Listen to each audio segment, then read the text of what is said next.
এই ছবিটি সামাজিক যোগাযোগ মাধ্যমে ব্যাপকভাবে ভাইরাল হয়েছে। তাতে দেখা যাচ্ছে প্রথম সারিতে বসে গল্প করছেন বিএনপি মহাসচিব মির্জা ফখরুল ইসলাম আলমগীর, সালাউদ্দিন আহমেদ সহ বিএনপির শীর্ষ নেতারা। অন্যদিকে স্ট্রেচারে ভর করে একাই দাঁড়িয়ে রয়েছেন আহত এক জুলাই যোদ্ধা। সে ছবি সামাজিক মাধ্যমে পোস্ট করে নেটিজেনরা বিএনপি নেতাদের ওপর ক্ষোভ ঝাড়ছেন।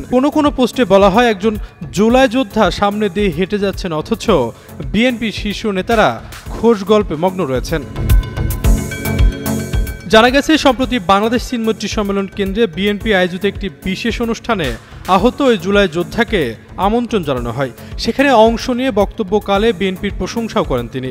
বাংলাদেশের প্রথম 5D AI ইনভার্টার যুক্ত সর্বোচ্চ বিদ্যুৎ সাশ্রয়ী যমুনা এয়ার কন্ডিশনার।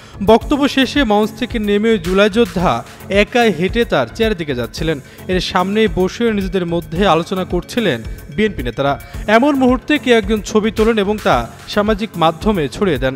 রাতারাতি সেই ছবি ভাইরাল হয়ে যায়। আমরা আমাদের জন্য সামনে সিট রাখছিল, কিন্তু আমরা পরে ঢুকছি, তো আমরা ওই যে মিডিয়া যে পাশে ছিল না, ওই পাশে পিছনে আমরা সবাই সিট পাইছি, সবাই বসছি। মূল ভিডিওটি শেয়ার করে জ্যেষ্ঠ সাংবাদিক মেহেদী হাসান পলাশ লিখেছেন, যারা কেবল ছবিটি দেখেছেন তারা এই ভিডিওটি দেখবেন।